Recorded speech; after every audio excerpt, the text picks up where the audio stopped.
應該呢就係話第一站嘅中期目標，呢個目標就係28000、29000。你以為而家好高咩？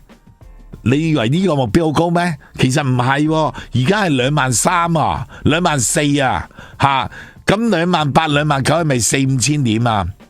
咁你記唔記得舊年、前年都曾經做過吓成5000點嘅升幅或者8000點嘅升幅啊？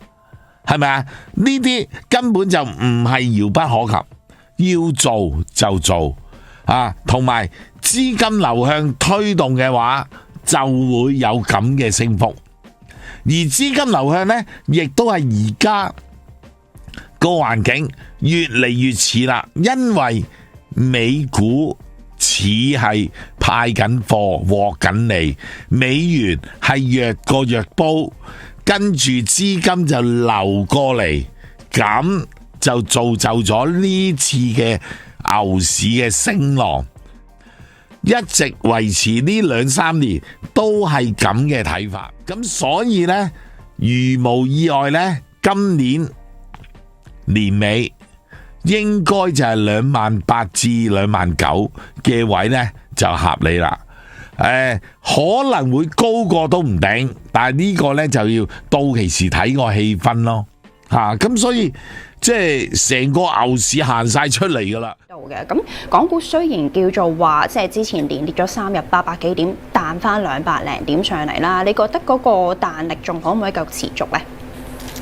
真係好鬼亂啊！呢個世界，即係意識啊，突然間即係而家個焦點就已經唔喺貿易戰度啦。睇下打唔打仗啦？佢條友仲要講2個禮拜，即係玩嘢啦。即係2個禮拜都唔知佢會點。係啊，所以你又企喺度，好煩啊！我覺得呢件事。咁我諗我都係維持翻好似標題所講啦，輕倉少少去上路就好啲。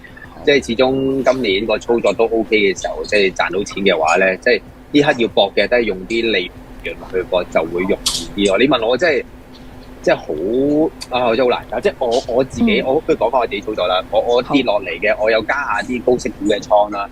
係啦，因為我會覺得即係高息類嘅股份咧，始終都係呢一轉，如果要彈嘅話，會彈得快啲。哇！你見今日啲內銀彈得幾勁，即係直攻可以來破頂啊！係啊，即係你呢一轉，如果你搏到呢啲咧，其實係 O K 嘅。咁所以我諗個操作都係指數我會咁講，因為其實都 keep 咗朋友問啦，哇！我之前24000樓上清晒倉啊，咁我買唔買啊？點買啊？成啊！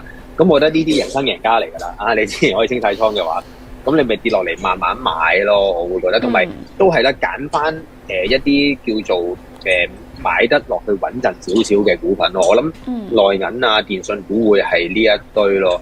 短炒嘅，咁我諗即係睇下大家中意邊啲個股去做操作啦。咁我哋可以繼續慢慢再講咁樣啦。人民幣繼續對美元都係強勢嘅，今日中間價報7.1695對1美元，係創咗超過3個月嘅新高，比上日中間價咧就上調34點子。今日咧，另外一個即係因素咧，就係內地6月嗰個1年期同5年期嘅 LPR 咧就維持不變，咁不過呢個咧就係符合市場嘅預期。但係而家市場估咧下半年咧降呢個 LPR 利率個機會係高嘅，而且估咧可能係淨係降5年期嗰個嘅 LPR 利率啦。因為如果5年期嘅 LPR 利率就針對翻嗰啲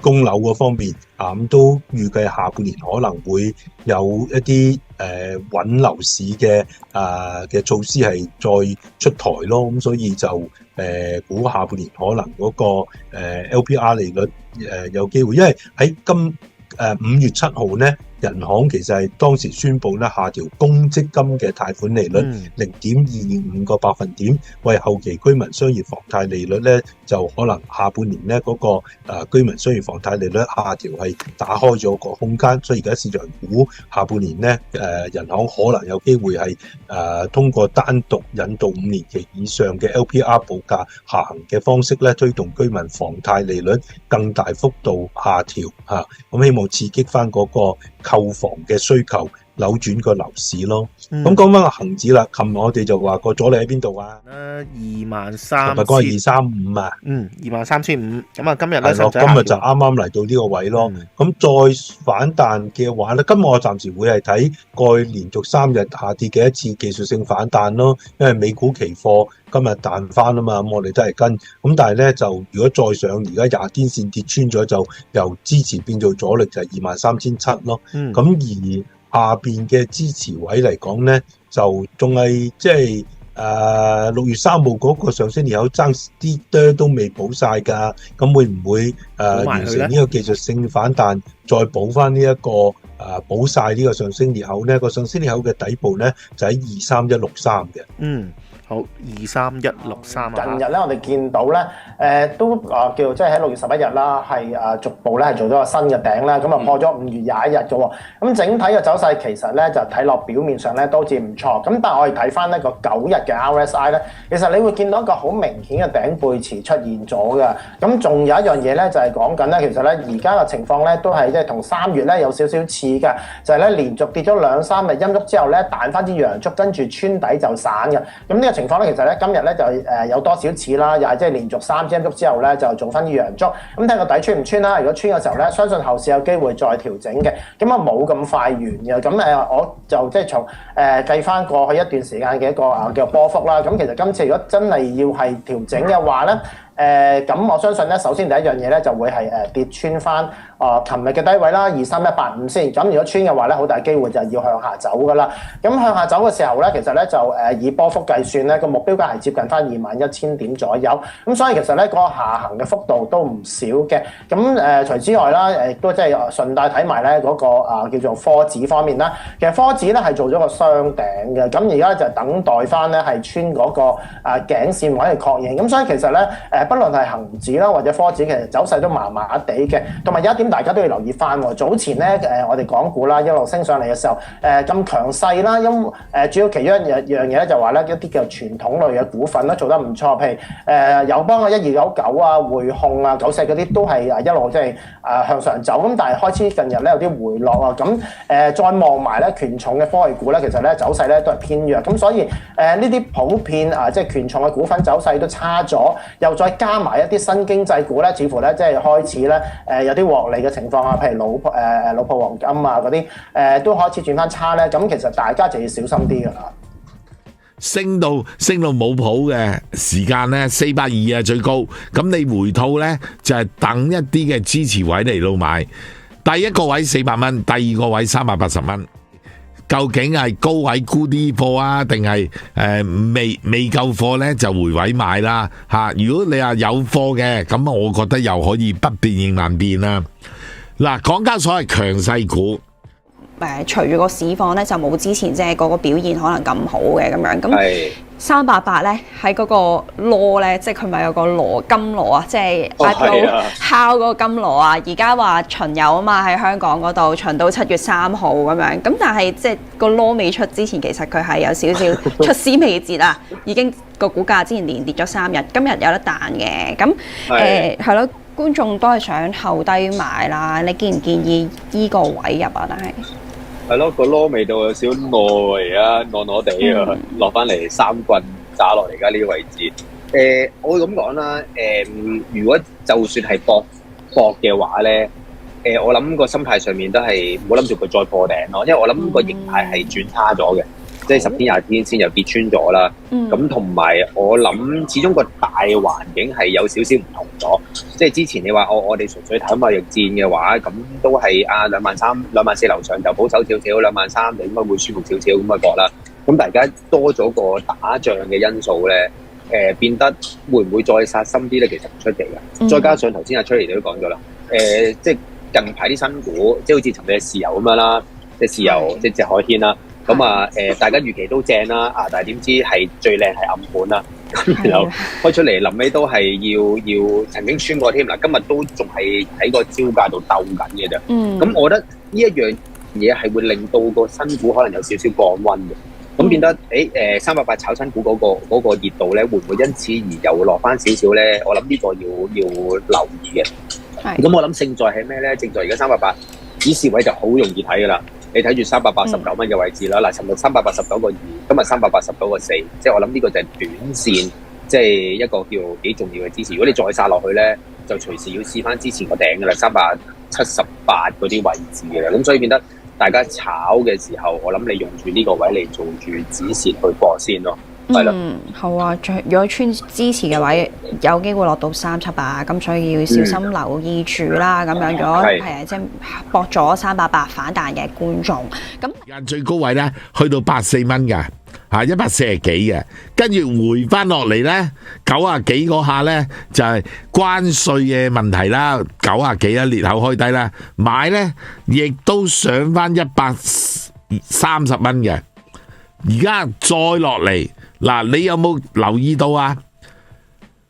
關稅嘅底就係做咗個底，跟住呢兩次回吐呢底呢都係一底高過一底，所以阿里巴巴亦都係顯示到一個強勢嘅。咁啊嗱，而家嚟講呢，我諗就係預嘅位呢。81蚊邊啊！即係當然啦，你好難講嘅，一定要110蚊啦，定101蚊111蚊咧嚇，因為未必會跌到咁多啊嘛嚇。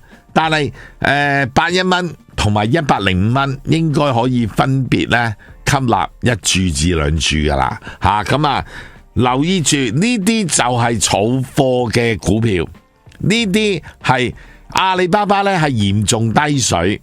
而港交所咧就因為個勢靚，所以未必會調得多。又係睇翻咧佢整體嘅表現啦。咁佢第一樣嘢就話佢跑輸個市，跑輸恒生指數嘅。第二樣嘢咧，佢喺過去咧呢幾日咧，即係自從6月10日開始咧，個動力咧開始係轉弱咗嘅。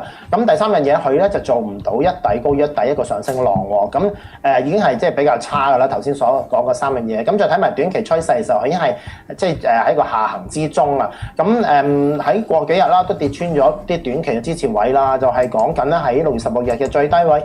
113蚊110蚊0.3號啊！咁我相信穿咗咧，其實係會慢慢咧係弱翻少少，同埋留意翻啦。喺早兩日咧6月18啦，跟住6月19啦，做咗兩支陰燭，呢兩支陰燭咧都係咧即係跌破上一天低位嘅。咁今日做翻啲陽燭咧，似乎就係一個即係叫做測試啦，一個上升動力嘅測試，或者睇下佢冇承接。嗱，稍後時間要關注啦。如果佢係穿咗琴日嘅低位6月19日嘅最低水平喺109.6咧，其實佢應該要繼續向下走嘅。咁繼續向下走嘅時候咧，最近嘅支持位咧就大概係翻107.99啦。呢個位其實係喺翻6月2日嘅最低位嚟嘅。咁你喺呢個位拉條水平線咧，你又見到一樣嘢嘅喎。咁就話咧，佢喺4月23日有個裂口嘅，就啱啱裂口之前嗰個陽燭嘅收市價。咁即係講緊咧喺4月22日嘅4月22號嘅收市位啦，108.82啦。咁呢個係一個支持位。咁睇下會唔會再攞落去先？咁但我相信機會好高㗎。如果呢度失手咧，就進一步咧落到102蚊㗎啦。咁你話9988跌咗啦，唔睇啦，不過都3610之前就keep 住做淡啦。咁但係之前升穿咗145之後，我都止賺晒。咁跟住冇啦，又慢，手速又慢啦，追唔切啲淡倉啦。咁呢啲位置我又唔會搏佢好倉㗎啦，所以我暫時就唔會理巴巴同埋美團啦，我就睇住隻700慢慢買好倉咯。好啊 ，OK， 咁啊都係繼續ATM 入面，淨係等700480呢個位置去買啦。係應該有機會會再落嘅，咁我就等緊機會會再去買啦。咁係啦，等480蚊啦，但係都係第一注先嘅，等慢慢買啦。咁中國人壽近排真係升得幾靚下嘅。咁啊，對上你睇翻佢24年10月嘅時候咧，有個頂位係20蚊3毫8嘅。今次有冇望上翻呢啲位咧？其實走勢咧方面咧係 O K 嘅喎，因為你見到咧短線啊，甚至佢嗰個表現咧都係擺人大市啦。咁但係咧你見到近日幾得意嘅，有幾日咧又可以關注翻6月12日高位係18.72，跟住隨後喺6月17日嘅高位係18.68，然後今天嘅高位係18.7。嗱，呢個位呢三個水平咧高位咧，我哋拉條水平線，你會見到佢巧合地咧就去翻咧2024年10月7日嘅開市價。呢個其實係一個裂口位嚟嘅，咁呢個裂口位亦都係一個阻力位啦。咁你就見到呢幾次都過唔到，咁你睇下過唔過到啦？稍時間，如果過唔到咧，有機會咧就開始咧慢慢要回翻落嚟。咁所以而家咧就要睇下佢即係可唔可以做一個突破咯。係啦，咁啊係都有望嘅，咁啊20蚊呢個水平暫時初步大家等一等啦，再簡單㗎啦，55萬呢啲位行住先咯。咁所以我見啲兩場資金咧兩邊都有人做㗎嘛，有淡又好，即係大家望住。即係如果你話你做好倉嘅，你就搏佢升穿55，然後再上。咁我諗你就呢啲位就跟住買咯。咁如果你話做淡倉嘅，升穿55就要走啦。我自己咧都係偏向逢低做好嘅，即係我覺得雷軍高手嚟嘅，係啦，咁佢會啲慢慢擠牙膏式嘅消息會慢慢滲出，同埋形態上面靚咗好多嘅，我覺得。咁所以係啦，你用翻50蚊嚟做止蝕，然後可能慢慢每跌1蚊買啲，咁搏佢即係可以衝翻上去咯，係咯，我偏向做好嘅淨係。好啊 ，OK， 咁啊都可以留意下啦。雷軍最新係咪都係講話繼續要7月先至會出嗰個定價啊嘛？我唔知6月底定7月咧，總之都係前7月，但係好似前幾日又話月底會講，咁就真係唔知佢幾時滲啲消息出嚟啦。同埋佢之前有提過話下半年會賺錢㗎啦嘛，啲汽車業務，咁所以係啦，佢都係識玩，用時間買時間嗰啲嚟㗎啦，係啦，大家睇住啦。好啊，咁觀眾啊呢 part 可以，如果係有貨喺度，繼續可以揸住先啦，就110，因為佢驚話，我覺得好似冇乜力咁樣。咁但係其實都叫做 OK 啦，即係之前個市大跌嗰陣時，佢都叫做撐得住啊。所以可能今日佢個彈力就係啦，即係相對其他即係合咗落去嗰啲股份冇咁大，但係可以繼續揸住嘅。另外就係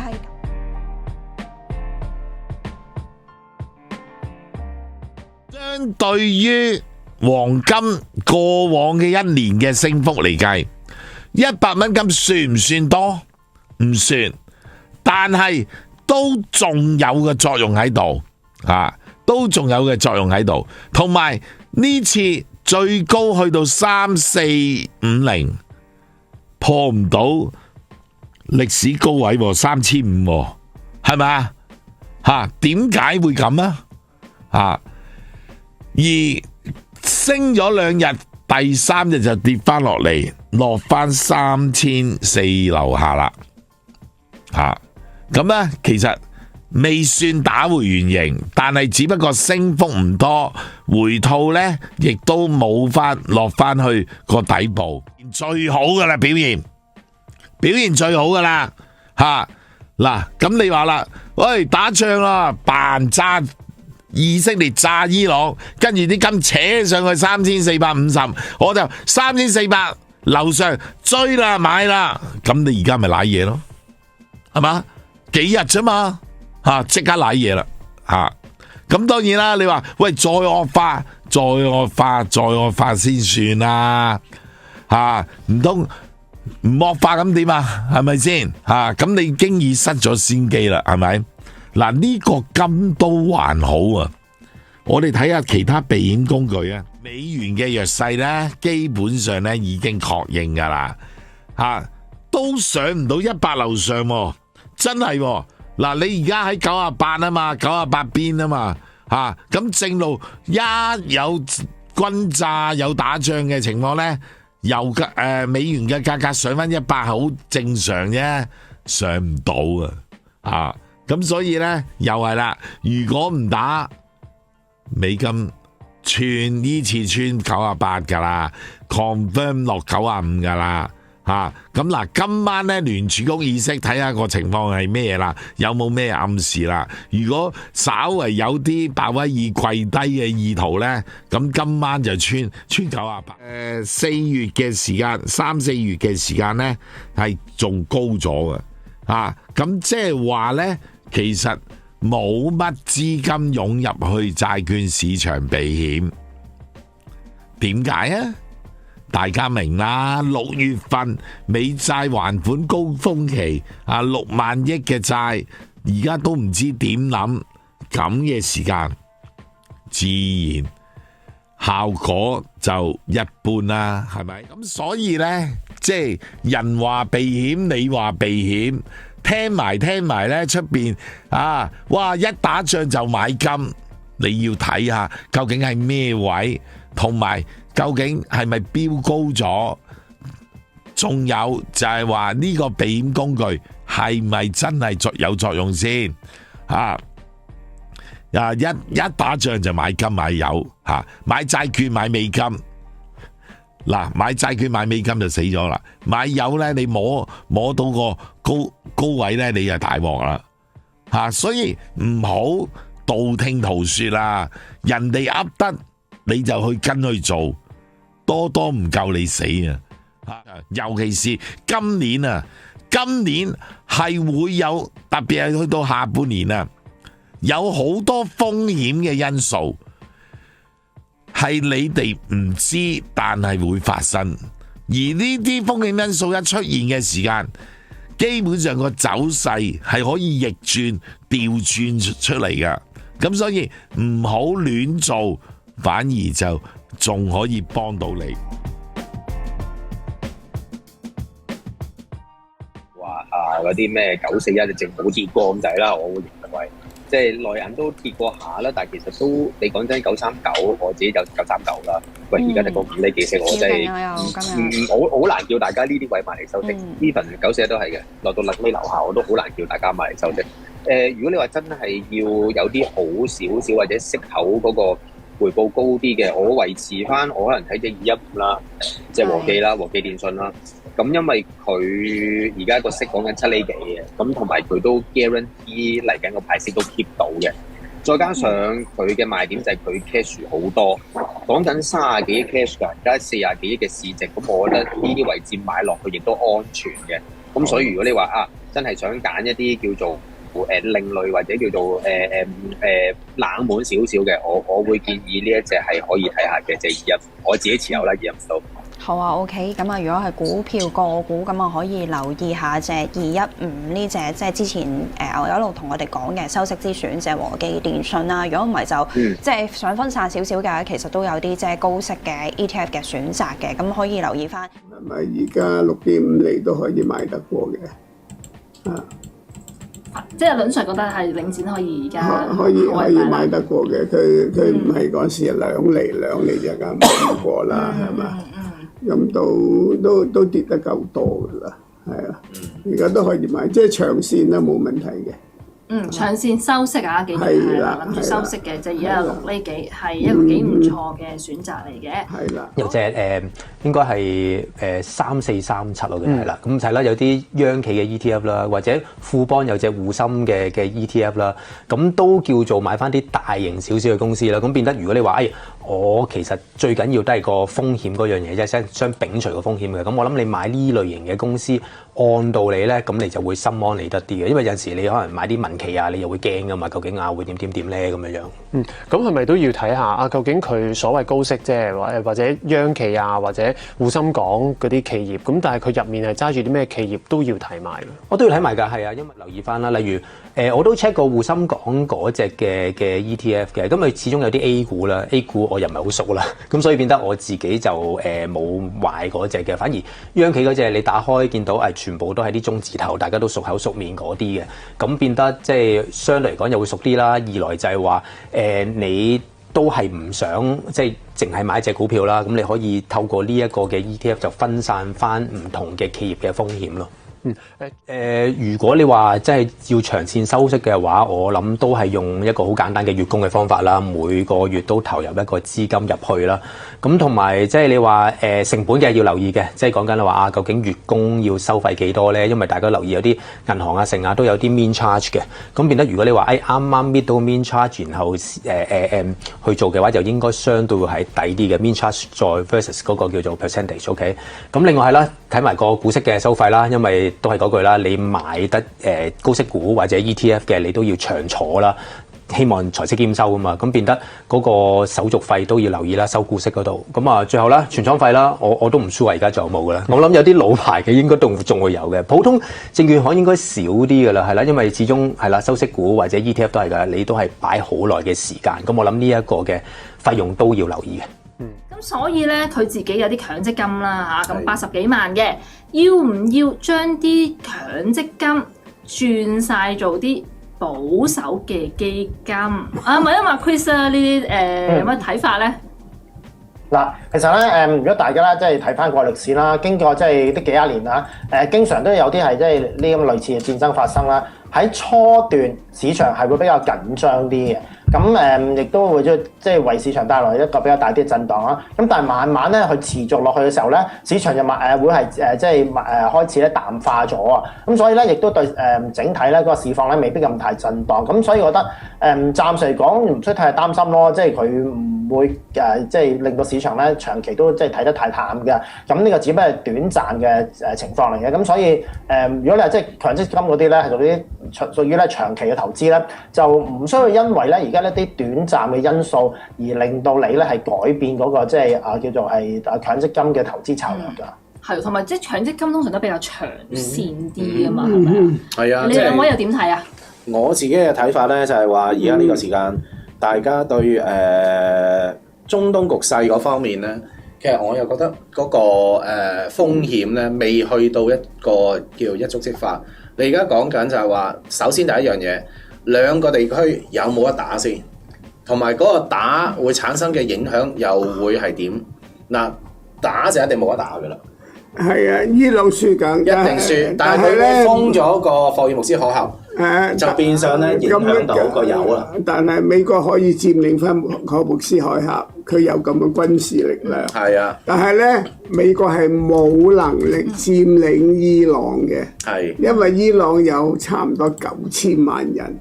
你幾時派得到咁多人去平亂咧？冇可能嘅事。係啦，係啊，咁所以亦都唔會斬首式去殺咗佢哋啲頭領。你話要整走嗰啲Ayatollah Mullah之後，邊個入去咧？到時仲大鑊啊！係啦，你美國已經有經驗，咩一個伊拉克，一個阿富汗，搞咗你30年，使咗你7萬億美金，你得個吉。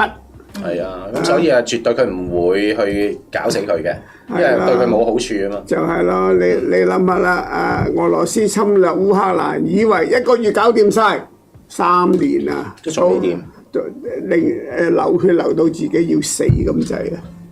係啊，咁所以我自己會覺得就話成件事咧去到最後咧係解決到，但係個時間會拖到好長。係啦，咁股票市場咧就永遠都係好似阿 Chris 話齋啦。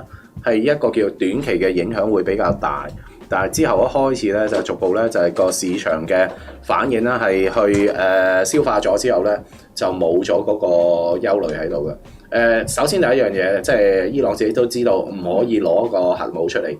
你話喂攞出嚟晒下命 OK 嘅，但係你唔會真係攞嚟用。你金仔嚇搞咗咁耐啦，都係擺即係都係。都係射下嘢啫，放下煙花啫。佢點敢撳個掣射落去人哋嗰個地方度？佢夠膽射去日本咩？唔係咯，梗係唔敢啦。所以我哋用翻同樣嘅方法去諗。雖然你話穆斯林嗰個諗嘢方法可能同我哋一般諗嘢嘅方法係唔一樣，但係佢哋自己本身都係要為咗自己嘅生存空間嘅。係啊。係咁啊，講開就係話啲基金啦，就有啲觀眾就話其實而家嚟講，佢話個星星花園就認為盈富基金就最安全喎。盈富基金係跟港股嘅恒指啊嘛，咁要睇恒指啦。咁當然。但係你唔好忘記喎，港股4年啊，21、22、23、24呢4年咧係跑輸全世界嘅股市嘅。今年好啲嘅，今年好翻啲咯，係啊。今年起碼開始個好轉嘅跡象係個好嘅開始嚟嘅。咁係咪可以即係一浪高過一浪，越升越有咧？呢一方面咧，我又做咗啲 study，因為咧睇翻恒生指數咧，有幾樣嘢咧，大家都可以留意翻嘅。其實每次恒指咧要見頂咧，都會係破歷史高位嘅。咁當佢即係做咗熊市底嘅時候咧，每一次熊市底咧都會高過上一次。咁我哋睇翻啦，其實咧今次熊市嘅底部咧，咁就係喺翻啦2022年嘅1月底附近啊，14597啊。嗱呢個位咧嚟緊咧將來啊，即係因為我而家睇緊嘅數據咧係由呢個1986年睇到而家啦。咁如果咧係冇一啲係即係非常極度異常嘅嘢，即係喺呢幾十年都冇發生過，而將來發生咗嘅，咁我唔知啦。咁但係你話呢幾十年發生過嘅，咁嚟緊都可能都係有再重複嘅啫。咁我就好相信咧14597呢個位咧係唔會穿嘅。好啦，咁第二樣嘢咯喎，咁我哋睇翻啦，咁每一次即係牛市見頂咧都會破歷史高位。咁歷史高位咧其實講緊咧2018年嘅1月2日啦，當其時咧嘅最高位咧就係33484嘅。咁即係話咧而家咧就會反反覆覆咁樣上升。咁可能即係要幾年時間啦嚇。咁幾耐呢個真係唔知㗎啦。咁但係咧我都幾深信咧係要過咗33484咧個市先會咧又重複咧行翻入一個比較大型啲嘅下跌浪，即係熊市嘅。咁所以咧暫時嚟講，我哋處於中游位置。如果你話買盈富基金咧，其實你仍然都即係你自己可以計到個空間嘅，即係都接近有1萬點。咁你真係咧，如果你可以買咗之後，你唔係好理佢，由佢自己去即係去滾存個利潤嘅話咧，其實我覺得冇問題嘅。起碼你自己打咗個底，你知道個最低嘅水平係唔會低過14597，咁你又覺得 OK 嘅，咁你咪可以咁樣做咯。係啊，其實。